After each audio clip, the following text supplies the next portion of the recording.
প্রশ্ন বারবার আসছে, আওয়ামী লীগ কবে ফিরবে? আওয়ামী লীগ শীঘ্রই মাঠে ফিরবে।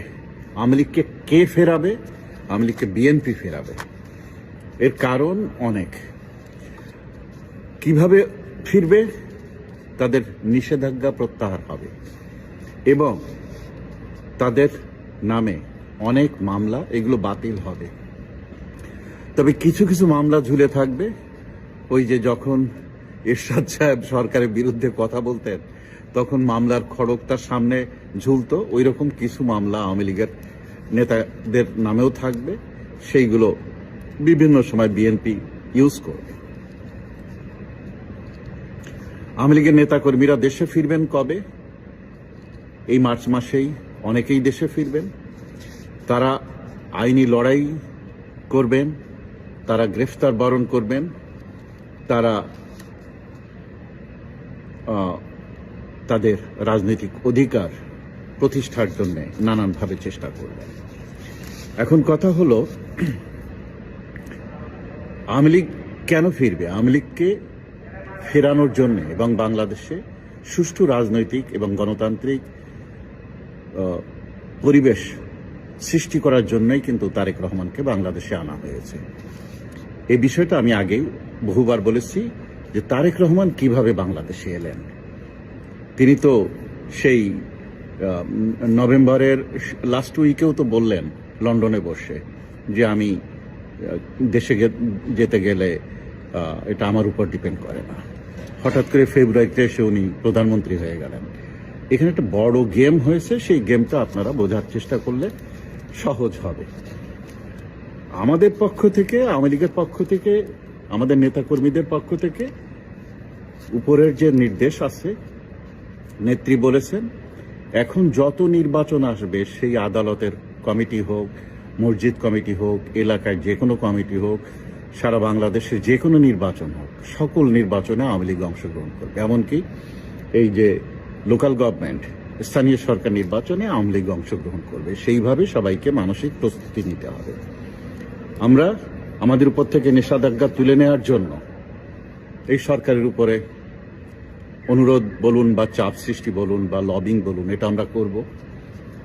অন্যদিকে আমরা আদালতে লড়ব। এই নিষেধাজ্ঞা অবৈধ, সেটার উপরে আইনি লড়াই আমাদের শুরু হবে।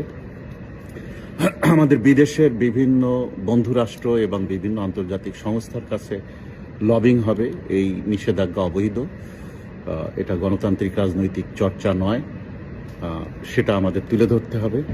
বাংলাদেশের মধ্যে বিভিন্ন সংস্থার কাছে আমাদেরকে তুলে ধরতে হবে এই নিষেধাজ্ঞার বিরুদ্ধে এবং গণতান্ত্রিক রাজনীতির পক্ষে সবাইকে দাঁড়ানোর জন্য। এবং ধীরে ধীরে এই বিষয়টা নিয়ে একসময় গণ আন্দোলন গড়ে উঠবে এবং আওয়ামী লীগ রাজনীতিতে ফিরে আসবে। 7ই মার্চ নিয়ে একটি নোংরা খেলা খেলছেন সরকার। এটি তারা খেলবেন, এটা আমরা আশা করিনি। কিন্তু আবার ওনারা যে এই টাইপের লোক, সেটা তো আমরা জানি। আমরা দেখি যে 17 মার্চ পর্যন্ত, 12 মার্চ থেকে 17 মার্চ পর্যন্ত সংসদ অধিবেশনে কি কি সিদ্ধান্ত নেওয়া হয়, বিগত সরকারের করে যাওয়া প্রজ্ঞাপনগুলো সম্পর্কে কি কি সিদ্ধান্ত হয় আমরা দেখি। তবে একটু একটু করে মনে হচ্ছে যে বিভিন্ন জায়গায় মব করার জন্য সমন্বয়কদেরকে গ্রেফতার করা হচ্ছে। কিন্তু বিভিন্ন জায়গায় তারা এই যে গ্যাস স্টেশনে মাস্তানি করতে যে ভাঙচুর করার মামলায় তাদের গ্রেফতার করা হয়েছে। তারপরে শাহবাগ থানার মধ্যে ঢুকে ওই যে যাদেরকে গ্রেফতার করা হয়েছিল 7ই মার্চের ভাষণ বাজানোর জন্য, তাদেরকে সে মব করেছে, পিটাপিটি করেছে, এসব মিলায় ওদেরকে গ্রেফতার করা হয়েছে। ধীরে ধীরে কিন্তু দৃশ্যমান হচ্ছে যে আইনের শাসন প্রতিষ্ঠার চেষ্টা করছেন তারেক রহমান। এখন কথাটা হলো যে রাজনীতিতে স্থিতিশীলতা ফিরে না আসলে এই সরকার কি দেশ চালাতে পারবে না। এর কারণ হলো আওয়ামী লীগের মতো এত বড় দল, যাদের কোটি কোটি সমর্থক, তাদেরকে বাদ রেখে দেশ চালানো সম্ভব না। অন্যদিকে এই সরকারের জুলাই সনদের অবস্থান নিয়ে জামাত কিন্তু এবং এনসিপি কিন্তু এই সরকারের বিরুদ্ধে আছে। অন্যদিকে জামাত ক্লেম করছে তাদের 203টা আসন তারা জিতেছিল, তাদের তাদের মানে তাদেরকে সেই সব আসন দেওয়া হয়নি, এখানে মেটিকুলাস ডিজাইন করে বিএনপিকে জেতানো হয়েছে। তো এইসব মিলায় কিন্তু একটি মারদাঙ্গা পরিস্থিতির দিকে যাচ্ছে। তবে বাংলাদেশের এত বছরের রাজনীতির ইতিহাসে দেখা যায় যে জামাত বা শিবিরের যে তাদের যে জঙ্গিপনা, তাদের যে বিভৎসতা, এর সামনে কিন্তু বিএনপি অসহায়। বিএনপি কিন্তু ওদেরকে মোকাবেলা করতে পারবে না। ওদেরকে মোকাবেলা করতে হলে আওয়ামী লীগকে দরকার। ওরা কিন্তু ধীরে ধীরে, আওয়ামী লীগ যদি না আসে, ওরা কিন্তু ধীরে ধীরে দখল করে নেবে সর্বত্র, এবং মৌলবাদ, জঙ্গিবাদ, ধর্মের নামে এই যে অপশাসন ইত্যাদি, এগুলো কিন্তু বিস্তার লাভ করবে। বিএনপি এদেরকে থামাতে পারবে না। এমনিতেই অর্থনীতি নিয়ে সরকার বড় চ্যালেঞ্জে আছে। বিগত সরকার, ডক্টর ইউনূসের সরকার এই অর্থনীতিকে সোবড়া বানিয়ে রেখে গেছে, ক্রিম সব খেয়ে চলে গেছে, শিক্ষা ব্যবস্থা ধ্বংস হয়ে গেছে, বন্দরের অবস্থাগুলো খারাপ, কারো উপরে কারো কোনো কন্ট্রোল নাই। সরকারি কর্মকর্তা কর্মচারীরা বেতনের দাবিতে তারাও আন্দোলনরত। প্রতিটা সেক্টর, ব্যবসায়ীরা বা অন্য পেশাজীবীরা সবাই তাদের দাবি নিয়ে এই সরকারের কাছে তাদের দাবি তুলছে। তো এরকম জায়গায় দাঁড়িয়ে একটি টালমাটাল অবস্থায় বিএনপি যদি আওয়ামী লীগকে রাজনীতিতে সাথে না নেয়, তাহলে বিএনপির পক্ষে এই বিশাল বাধা সামাল দেওয়া সম্ভব না। এর ভিতরে আগের সরকার বিদেশিদের সাথে এমন কিছু চুক্তি করে গেছে যা নিয়ে সারা দেশের মানুষ খ্যাপা, কারণ সেখানে বাংলাদেশের স্বার্থ এবং সার্বভৌমত্ব ক্ষুণ্ণ হয়েছে, বাংলাদেশের স্বার্থ দেখা হয়নি। এখানে অসহায়ের মতো দেশের সকল কিছুর উপরে যেসব চুক্তি হয়েছে সেগুলো নিয়ে এই সরকার কি করে সেটারও কিছু বিষয় আছে। দীর্ঘকাল বিএনপি ক্ষমতায় ছিল না, প্লাস তাদের নেতা দেশে ছিলেন না, তারেক রহমান। এই জন্যে তারেক রহমানের কন্ট্রোলে যেমন তার নিজের দল নেই, তেমন বলতে গেলে সরকারে তার তেমন কন্ট্রোল নেই। এই গত 18 মাসে প্রশাসনের সর্বত্র জামাত দখল দিয়ে নিয়েছে। ডিসিগুলোর তো 12 আনা হলো জামাতের।